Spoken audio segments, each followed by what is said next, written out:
Wabarakatuh. Salam sejahtera untuk kita semuanya. Baik teman-teman, bertemu lagi dengan saya Wenda Wanyu Kristianto, dosen pengampu mata kuliah perilaku organisasi di kampus STI PGRI Dewantara Jombang.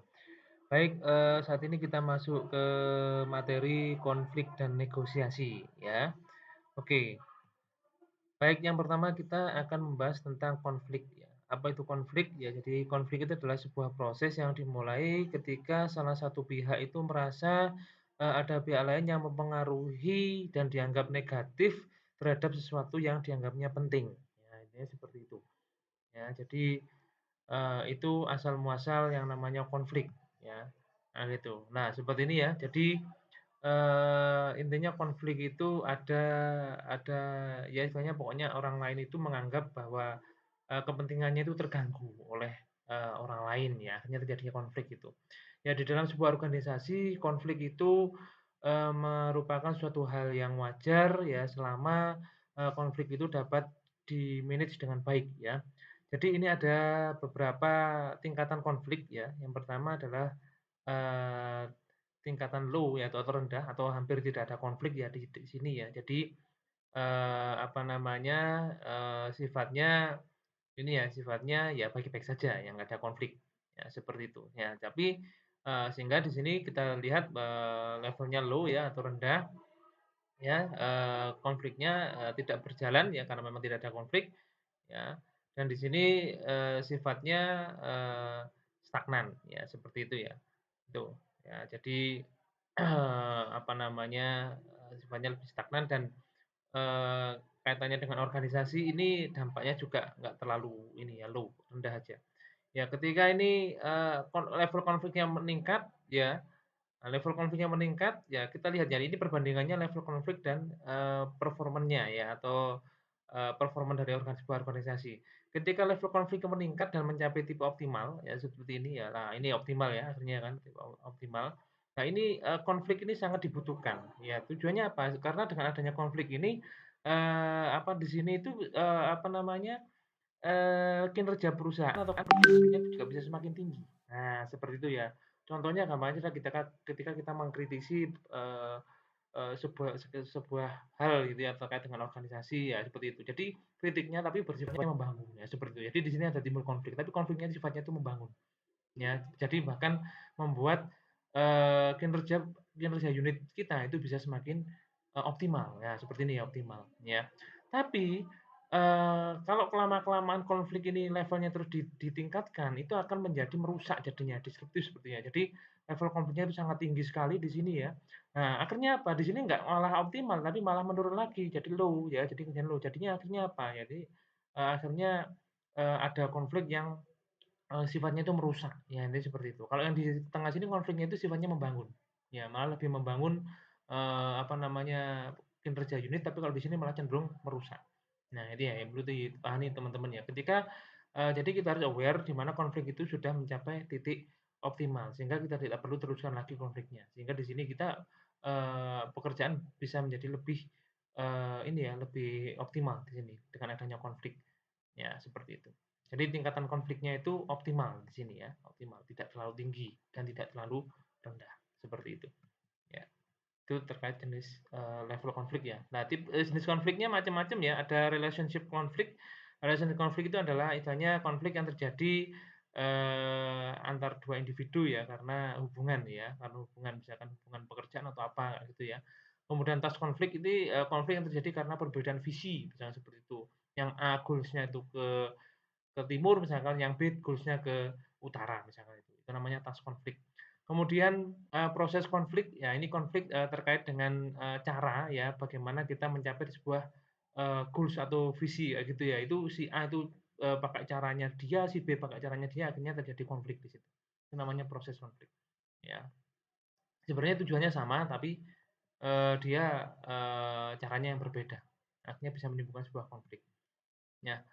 Ini ada lokus dari konflik, atau asal muasal konflik. Yang pertama ada dia di konflik itu adalah konflik yang terjadi, antar 2 personal, gitu ya, antara orang yang satu dengan orang yang lain, itu dia di konflik ya. Intragroup konflik, ini konflik yang terjadi di dalam sebuah tim atau sebuah grup gitu ya, gitu. Jadi antar anggota tim ya. Kemudian yang ketiga adalah intergroup konflik, itu maksudnya adalah konflik yang terjadi antar grup. Jadi antara tim satu dengan tim tim A dan tim B itu terjadi konflik. Nah, seperti itu, ya. Nah, ini prosesnya dari sebuah konflik ya. Jadi yang pertama, eee, kaitannya dengan ini ya, potensi ya. Jadi potensi yang timbul ya, jadi karena ada komunikasi, kan ada struktur organisasi atau mungkin, ada hal-hal yang bersifat personal lainnya. Kemudian, terjadi ada 2 hal ini ya, ada, apa namanya, konflik yang dirasakan dengan konflik yang diasumsikan, intinya seperti itu.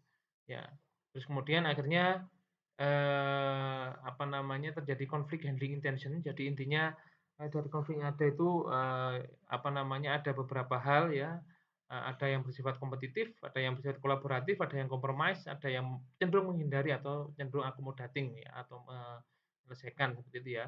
Kemudian, eee, apa namanya, dipengaruhi juga oleh yang namanya perilaku dari, apa namanya, pihak-pihak yang apa namanya, yang berkonflik dan ada juga mungkin, reaksi lain ya, dari mana hasilnya, dari konflik itu tadi dapat meningkatkan, kinerja tim atau ada yang justru malah cenderung menurunkan kinerja tim. Di mana yang seperti saya bilang tadi di depan ini yang, konfliknya sudah terlalu tinggi dan akhirnya, jadinya merusak seperti ini, ya, oke. Nah, baik sekarang, kita lanjut ke negosiasi. Ya, apa negosiasi? Negosiasi itu adalah sebuah proses, dari 2 atau lebih pihak ya untuk, bertukar barang atau jasa dan mereka bersepakat untuk, rate-nya seberapa, ya istilahnya tawar-menawar lah ya. Kalau di sini diumpamakan, sebagai barang atau jasa, nah itu kira-kira di harga yang berapa yang disepakati bersama, intinya seperti itu. Ya gampangannya kalau negosiasi itu kalau digambarkan adalah kaitannya ketika kita menawar sebuah barang, akhirnya kan, si penjual itu, punya harga berapa, si pembeli itu juga ingin menawar berapa, akhirnya biasanya ketemu di, tengah-tengah atau seperti apa. Nah, seperti itu. Nah, itu, pengertian simpelnya terkait dengan negosiasi. Ya, jadi untuk, menegosiasi ya, strateginya itu ada 2, ada distributif, ada integratif, di mana distributif itu, sifatnya dia itu pengen mendominasi, intinya seperti itu. Sedangkan integratif itu pengennya mencari sebuah win-win solution, baiknya bagaimana. Sehingga kalau yang distributif itu pokoknya intinya dia lebih ego, kalau yang ini lebih mementingkan kepentingan bersama. Nah, seperti itulah. Ini range-nya seperti ini ya, teman-teman, ketika si A dan si B itu, misalkan melakukan sebuah negosiasi, itu ada area di tengah ini, di mana area tengah ini yang memungkinkan terjadinya negosiasi. Entah di sini, di sini, di sini, atau di sini, ya seperti itu, ya. Nah itu. Itu ya teman-teman, intinya seperti itu. Jadi, ketika kita, apa namanya, melakukan sebuah negosiasi, kita harus mengetahui, batasan-batasan dari, eee, antara pihak yang satu dengan pihak yang lain, yaitu sampai mana ya, jangan sampai kita melebihi batasannya dia, ya. Jadi ada range-nya di sini, ya. Oke. Nah, kemudian untuk proses negosiasi ya ada 5 proses. Yang pertama adalah yang jelas preparation ya, dipersiapkan dulu. Kemudian definition of ground rules, intinya apa namanya, kita juga harus tahu ya tata keramanya ya ketika kita bernegosiasi itu seperti apa. Kemudian kita menyampaikan hal yang, apa yang kita inginkan dan pihak yang lain juga menyampaikan apa yang kita inginkan. Kemudian di sini baru terjadi tawar-menawar dan problem solving dan akhirnya, mencapai sebuah kesepakatan. Intinya seperti itu, ya. Nah ini, ada beberapa hal yang mempengaruhi efektivitas dari sebuah negosiasi. Yang pertama kaitannya dengan sifat ya atau personality ya, personality seseorang. Kemudian mood atau emosi seseorang ini juga perlu dijaga ya ketika negosiasi, jangan sampai ketika negosiasi itu, penuh dengan emosi ya atau mood-nya pas jelek ya, seperti itu juga berpengaruh juga ya. Kemudian budaya, ya itu juga pengaruh ya. Jadi, ketika kita bernegosiasi dengan seseorang, kita harus mengetahui juga latar belakang budaya orang itu seperti apa, dan nah ini juga berpengaruh ya antara seorang pria dan wanita itu juga cara negosiasinya juga berbeda. Nah, ini ada 4 hal ini yang, mempengaruhi efektivitas dari sebuah negosiasi, ya. Nah, kemudian, negosiasi dalam konteks sosial, intinya yang pertama reputasi ya. Jadi, apa namanya, ketika kita bernegosiasi itu biasanya kita melihat reputasi seseorang yang kita ajak negosiasi itu siapa, gitu ya. Jadi kalau memang reputasinya bagus, ya itu kita mungkin bisa lebih respect ya, seperti itu ya. Dan yang kedua adalah relationship, kaitannya apa relationship intinya, eee, kalau kita memang sudah, apa namanya, sering ya, jadi misalkan kita, apa namanya, bernegosiasi dengan orang yang punya reputasi yang baik dan istilahnya, negosiasi pertama itu berjalan dengan baik, dengan lancar dan sama-sama memberikan sebuah win-win solution, itu akan terjadi relationship antara pihak A dengan pihak B. Sehingga ketika terjadi, negosiasi lanjutan atau misalkan di masa yang akan datang terjadi negosiasi lagi itu terjadi sebuah relationship bahkan ya. Jadi tidak sekedar hanya apa namanya, hanya negosiasi semata, tapi negosiasinya bisa lebih ini ya, lebih apa namanya, lebih mempunyai value ya antara pihak A dengan pihak B sehingga bisa menghasilkan sebuah, hal-hal yang, saling menguntungkan di antara kedua belah pihak ya. Sehingga ketika terjadi negosiasi di, masa yang akan datang, mungkin berulang kali di masa yang datang itu akan terjadi, apa namanya, bahkan bisa terjadi kerjasama yang baik di antara dua belah pihak, intinya seperti itu, ya. Nah, di dalam sebuah negosiasi itu kadang-kadang, terjadi deadlock ya atau jalan buntu ya antara pihak yang satu dengan pihak yang lain ya. Itu, bisa diatasi dengan adanya, pihak ketiga di dalam sebuah negosiasi. Itu ada mediator, ada arbitrator, ada konsiliator ya.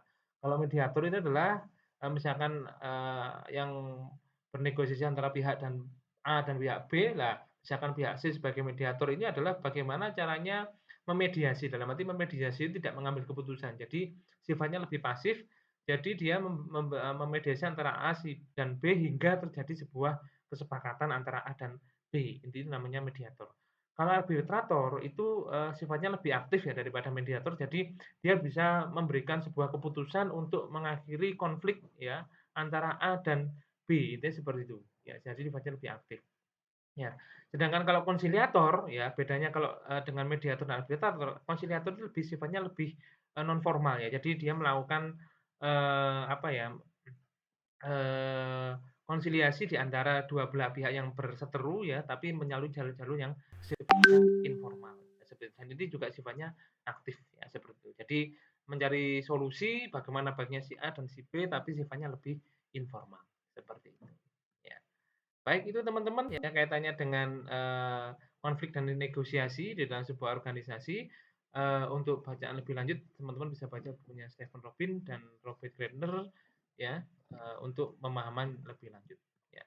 Oke terima kasih atas perhatian, dalam sesi ini. Terima kasih. Assalamualaikum warahmatullahi wabarakatuh. Salam sejahtera untuk kita